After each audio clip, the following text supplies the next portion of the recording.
What's up guys, we're back here with the Volvo and we've got some exciting updates. We took a little bit of a break, did some work on the Corvette, put a new turbo on there, made 1,000 horsepower, but in the background George and Rob have been fixing rust and getting the roll cage together.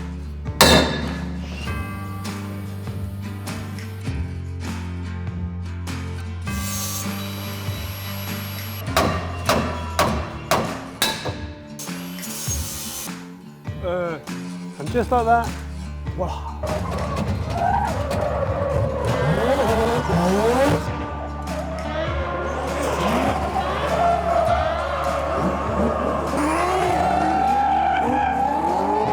That was pretty good.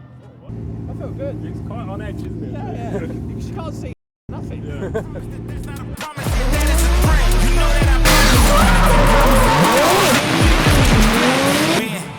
And I'ma do it again. Watch me. Then watch me do it again. Tell 'em I can't take no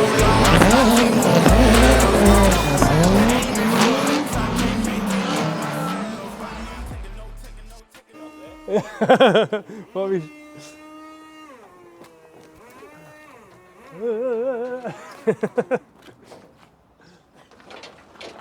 Mind the truck when you fall. That was quick. That thing is the worst. What was that job? Come on then. Cool. Can't look at me. Right, so update. Rob, lots of things have changed. You've got half An office built. Got a nice little workshop under there. He's got a CNC router in here now as well, so you can cut wood. If anyone needs any wood cutting, he's your man. Not Axel, Adrian. That would be perfect when we do the wooden interior later on in the design. But yeah, the Volvo, we fixed the rust repairs. Arches, inside's done. Yeah. There's one little bit to do on the back, but you're leaving that. We're unsure yet where the air jack's going to go, so there's a rust hole which could potentially be, I don't know yet, but yeah, I'll leave that till later on. Yeah, we don't want to fix a rust hole and then cut a big hole straight back through it, and then you're in the same place again. We've been away from doing the Corvette stuff whilst these boys have been busy making the roll cage. So I'll open this, and it's not like this video isn't going to be how to build a roll cage, but we've already got a roll cage. So as you can see, the Volvo, it's a big old unit. So Rob's at the first stage of, well, he's pretty much made all the bars now. They're all tacked into place. Just finishing off the door bars on the driver's side. Then we have to make the small intrusion bars, and then you have to take some of them off, right? Yep, I'm going to take basically all of them off, clean up the pipe, or the ends of the pipe, so it's nice to weld. Everything's TIG welded, none of that horrible MIG welding stuff.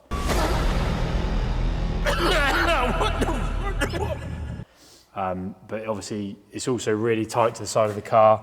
I mean, you probably don't even know if you can get a bit of paper through there, it's that tight, which will be a pain to TIG.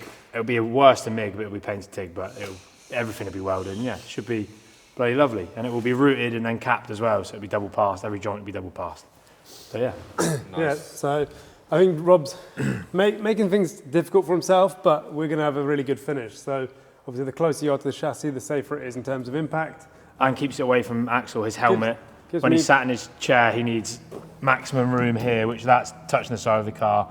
The main hoop's touching the roof, touching the side of the car. It's literally as tight to the car as it can possibly be. But like Axel said, it makes it way more awkward for me to weld, but it's better for him, so yeah. Is that just for safety?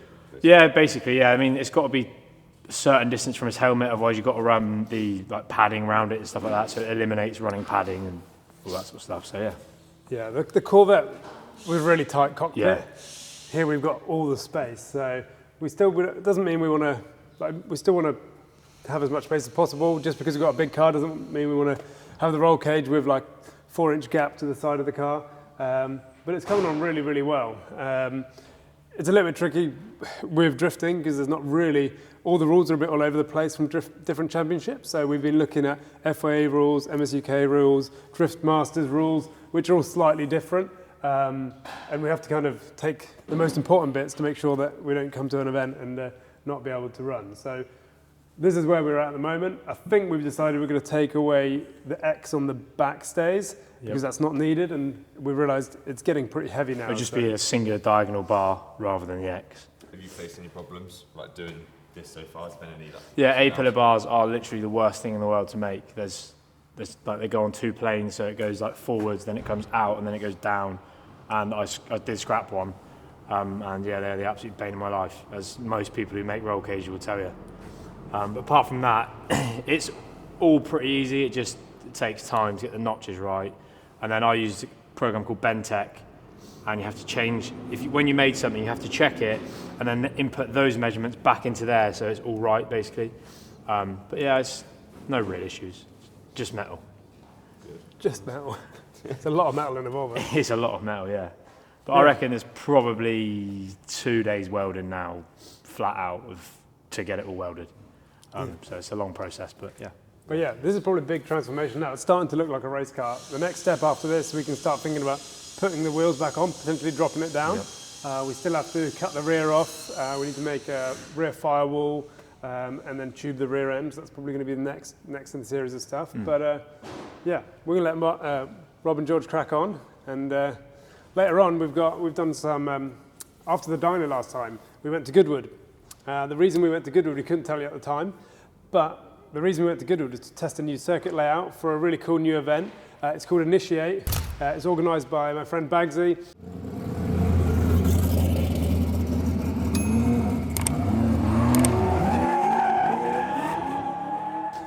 It's going to have a top 16, maybe a top 24 drift competition. Some of the best drivers in the UK, potentially some from further afield as well. Full trade stands, Monster Energy freestyle motocross. It's going to be a great day out. That is on the 5th of May, I want to say. If not, we're going to have to put a little copy up. But 5th of May, it's on a bank holiday Monday. It's going to be absolutely lovely weather. And it's the first time drifting has happened at Goodwood. So after we've done this video, or this section, we'll cut to Goodwood and show you what went down.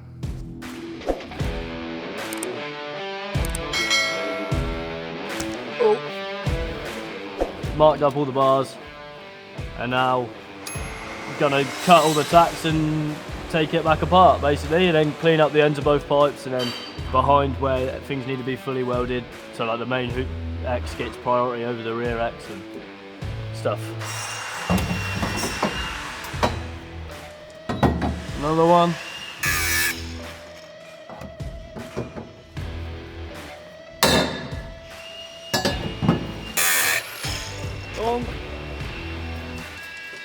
Another one. Nearly got you.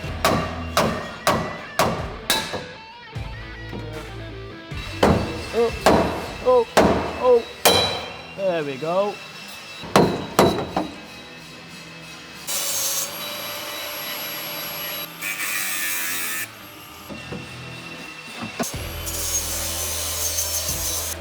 Sorry in a magazine.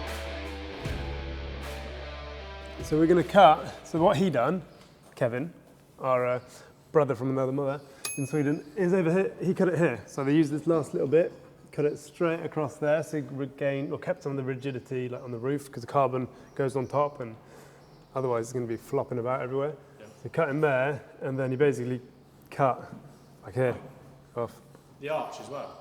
I'll show you pictures, like not all of it, but like into it and round, left the bottom of the arch for debris, and then yeah, it's basically cut off at the legs here. Yeah. Obviously can't do that until we take off the spit. And then do the crash structure from that. Mm-hmm. Probably have a crash structure going quite low, coming up to about here, but really heavy, and then have the smaller disposable ones off that. What's that? Touches the roof, touches the side. Are you pleased with that? I'm pleased with it, yeah. I haven't got my mic on, by the way. Nobody else cares, but apart from Rob. But the few people in the world who build roll cages, they'll appreciate it. Yeah. It's that extra mil. It, yeah. As long as it's touch fit, it's best fit, isn't it? Touch fit is best fit. If it's loose, it's not good. This is what they say.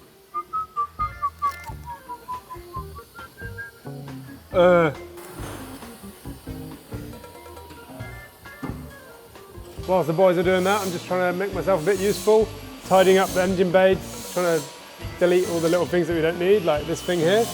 Got rid of that side, so yeah, that's how we do this one.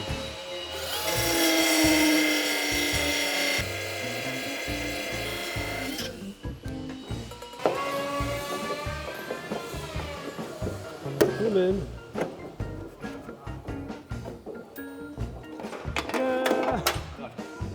And just like that, Wow.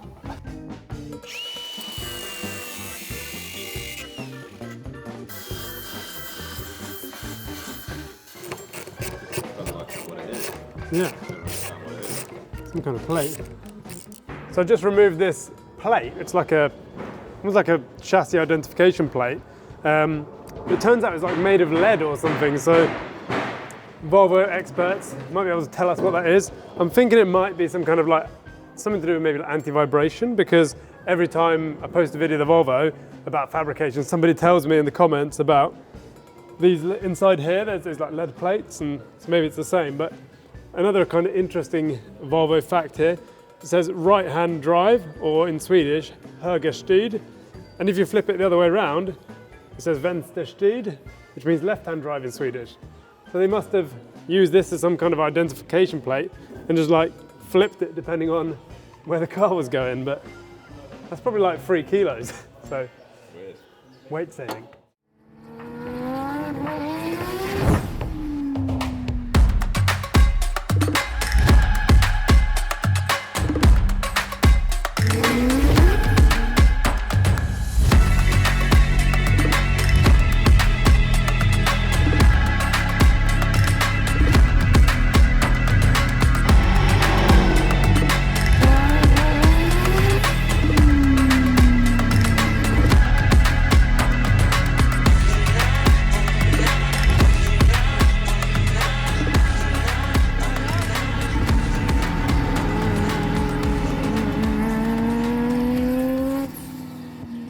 So we're at Goodwood here today, filming a media day for Baggsy's new event, Initiate. I'm disappointed it's not called Baggsy Fest, but I think it's going to be pretty cool anyway. It's the first time drifting's ever been at Goodwood, so it's going to be a pretty cool event when it comes in May. Yesterday we hit the dyno, made 1,000 horsepower, and hopefully today we're going to be able to hit the track, do a little bit of drifting, and see what that really feels like.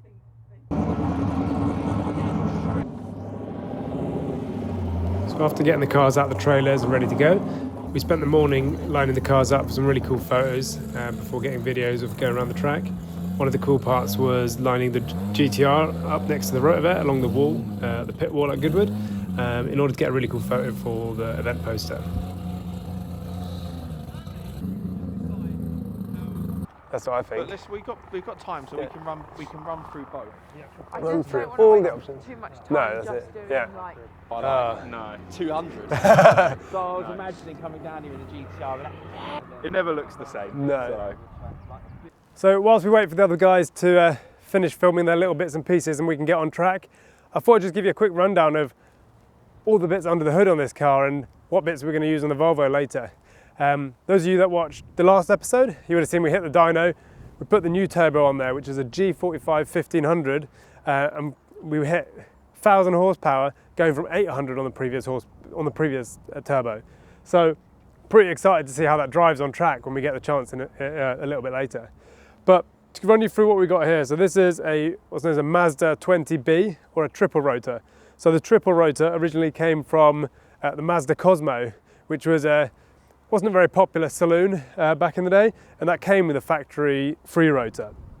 In reality now, this is actually made of RX-7 parts. So essentially it uses brand new RX-7 rotors and rotor housing, and the front and back section, and one of the centre plates. Then what you've got is a billet plate from a company called Billet Inc. That allows you then to sandwich a third rotor in line, and then using a custom crank. That's how that's achieved. So with a rotor engine, you can pretty much keep stacking them as many as you like. We've got people using 6 rotors in drifting. The only real limitation is, well, I guess your imagination and also finding something long enough to put it in. But we found the free rotor with a turbo that produces a hell of a lot of power, and it's quite easy to fit inside the engine bay. We're running that through a Quaife sequential gearbox, which is a 6-speed sequential dog box. And that's the same kind of parts we're going to use on the Volvo.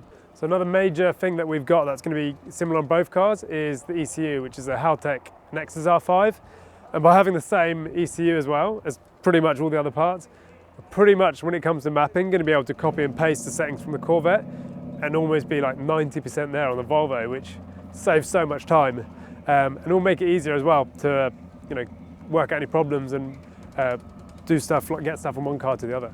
When we come to the Volvo, we've got the engine coming. It's built by Pulse Performance in New Zealand. They've been building Rotaries for forever. One of the go-to guys when you want a serious engine. It's turbo bridge ported, so it still has quite a good mid-range, and of course up top it makes a hell of a lot of power. We're running that for a PWR charge cooler on this, which is a little bit more unique. A lot of people using intercoolers on these cars, but with the shape of the Corvette and the lack of airflow while drifting, we found that works really well. And another advantage of the charge cooler is the design of it. It just flows a lot of air, and the rotaries move a lot of air, so that's really, really good. So yeah, that was just a quick update of what we got going on here, and yeah, next time, we'll see how it goes on track. I'd rather buy something from Birmingham, if you know what I mean.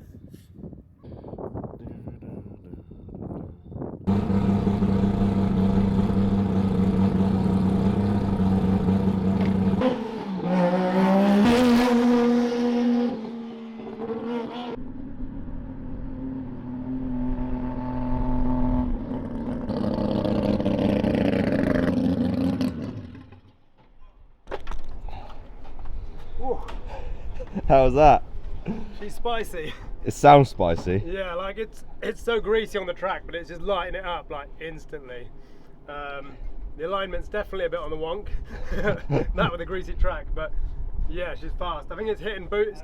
It's over boosting on rev limiter, so that's probably something we didn't quite hit on the dyno. So pull some logs and we can send that to Mark and we can adjust that. But up to the limiter, she's mad. Yeah, some machine. It sounds unreal. Yeah, I bet it was wild in the car when it's going past. Just as soon as it lights up, just Yeah. the noise of it as soon as it picks up is Yeah. it just flies. Yeah.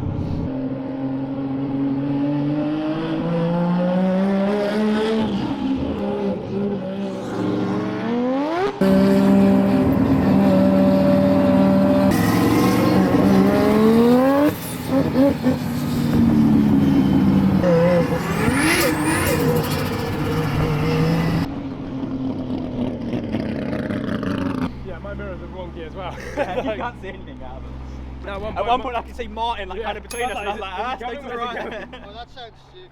Does it? That sounds fucking solid. Oh, we're going to pull a little log now. This is probably going to be flat. Oh God. Oh, windy. Yeah, those tracks have seen better days.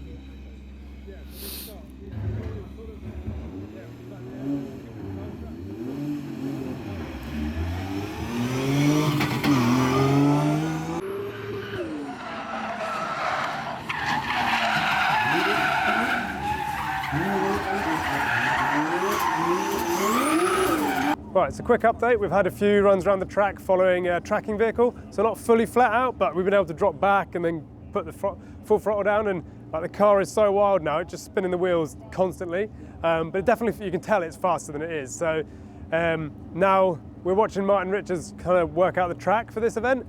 It's quite unusual for a drift event because it's really small, but the reason we're doing it here is because, well, just look at the backdrop. It's at Goodwood. Spectators are going to be able to get really close. I'm watching Martin, who's very comfortable in his Skyline, and I'm a little bit scared to drive this in my Corvette, so maybe I'll just do donuts. We'll see. Go up and down the straight, but yeah, hopefully we can get a little cheeky run of the track by the end of the day. We're two's up with the smoke will be bad. Because when you're twinning, you're not really looking at the track, you're looking at the other driver. I'll give it a go. Yeah.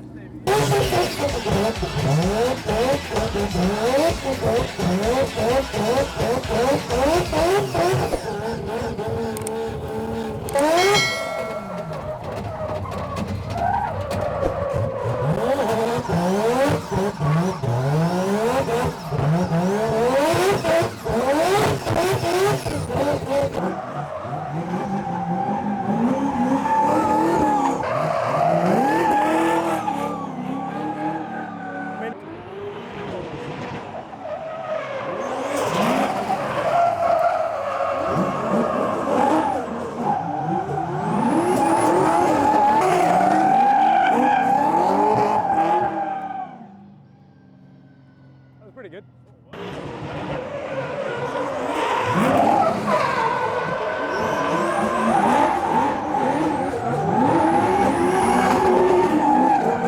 Here we go.